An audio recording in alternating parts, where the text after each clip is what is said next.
Bonjour mes chers élèves, on va commencer notre partie concernant l'analyse financière de l'entreprise. On sait très bien que l'entreprise ne vit pas bien sûr en autarcie, il vit dans un environnement où il y a plusieurs partenaires avec lesquels elle doit bien sûr échanger, fournir des informations. Ces partenaires bien sûr ont besoin des informations concernant l'entreprise pour apprécier sa performance financière, sa solvabilité, sa flexibilité, pour mesurer les risques appartenant à ces informations, bien sûr. L'analyse financière consiste pour l'entreprise à transformer les données et les informations comptables fournies par les états de synthèse, à savoir le bilan, le CPC, la balance, etc. Ces données comptables doivent être bien sûr à la suite transformées à des données financières pour donner une image réelle sur l'entreprise.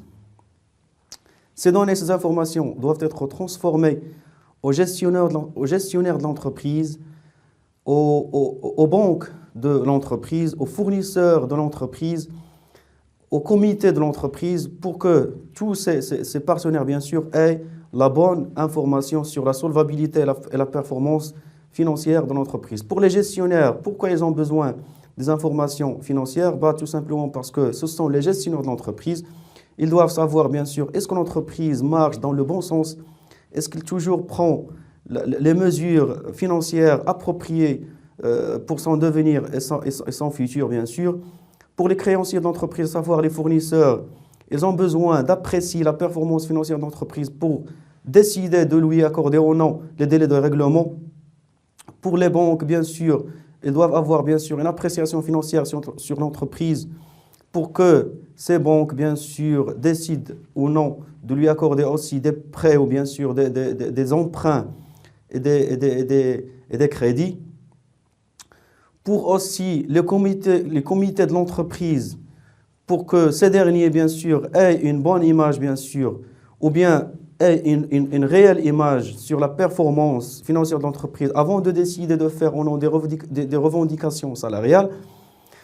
Tous ceux, bien sûr, ont besoin de la performance et de la solvabilité financière de l'entreprise. C'est pour que l'entreprise est amenée à, bien sûr, avoir une image et une analyse sur sa performance financière. C'est ce qu'on va voir dans cette deuxième partie de votre cours de comptabilité. On va commencer par le premier chapitre concernant, bien sûr, le bilan financier. On doit savoir juste que pour que l'entreprise entame et démarre, bien sûr, une certaine analyse financière correcte, elle doit, bien sûr, passer par 4 étapes essentielles, à savoir, premièrement, la collecte des informations sur l'entreprise elle-même, sur ses concurrents, ainsi que sur son secteur d'activité. Deuxièmement, on doit traiter, c'est ce qu'on appelle le retraitement et le reclassement de ces données, à savoir, bien sûr, c'est le diagnostic financier de l'entreprise, c'est ce qu'on va voir dans le bilan financier.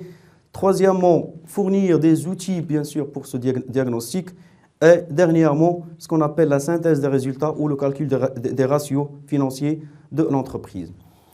On va commencer à la barakatillah, le premier chapitre concernant le bilan financier. Restez toujours avec nous et merci bien sûr de votre attention.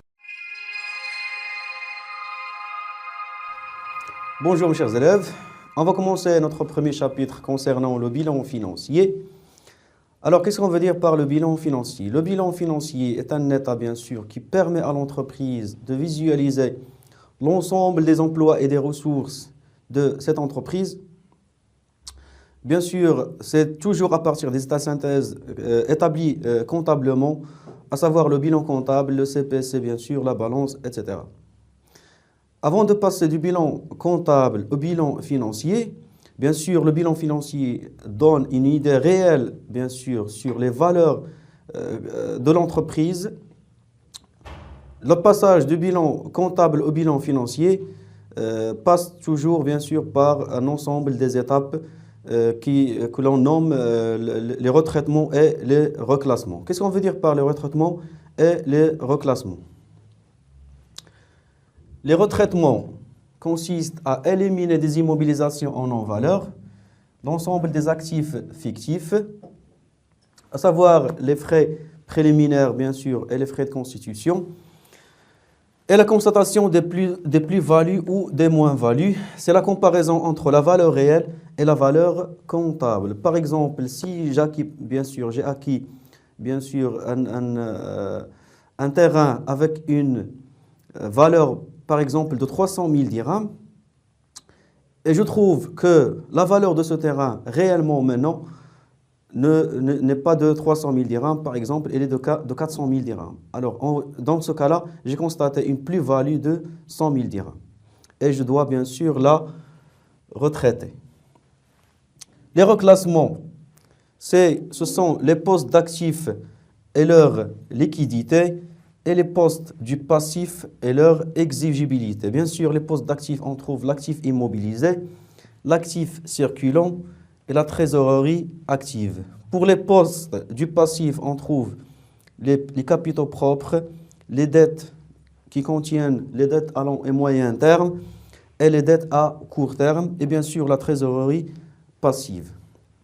Alors, c'est l'ensemble, bien sûr, des opérations de retraitement et de reclassement à partir duquel, bien sûr, l'entreprise arrive à faire son bilan financier.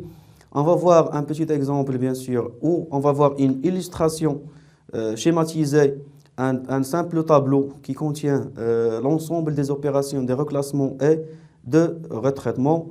On va revenir tout de suite.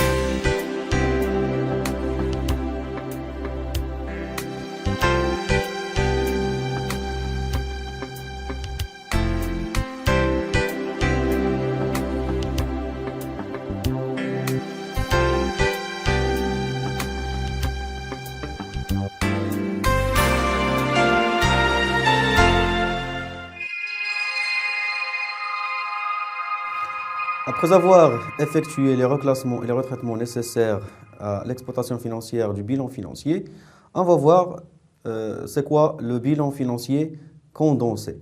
Alors, le bilan financier condensé, bien sûr, il comporte aussi l'actif et le passif. Dans l'actif, on trouve les éléments, leur montant financier et leur pourcentage dans les totaux financiers.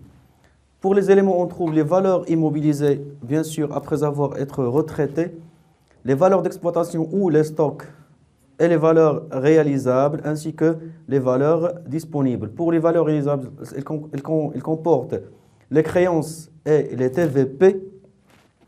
Pourquoi le dire, bien sûr, réalisables? Parce qu'elles ne sont pas encore encaissables en entreprise et ne sont pas encore disponibles, contrairement aux valeurs disponibles qui constituent bien sûr la trésorerie. Et on calcule en fin du compte les totaux financiers et le pourcentage qui sera bien sûr de 100%. Pour les valeurs du passif, on trouve les capitaux propres. L'ensemble des capitaux contient le résultat, la réserve et le capital de l'entreprise, les dettes à long terme et les dettes à court terme. Pour les dettes à long terme, bien sûr, elles contiennent les emprunts de l'entreprise auprès des établissements de crédit. Pour les dettes à court terme, ce sont les dettes auprès des fournisseurs. Bien sûr, les totaux financiers et le pourcentage qui doit être bien sûr à 100%. Bien sûr, tout cela, on va le voir bien sûr détaillé et bien illustré dans les exercices et les exemples. On va voir tout de suite la méthode de l'analyse par les ratios sur la base de ce bilan financier condensé et on va se revoir dans quelques instants.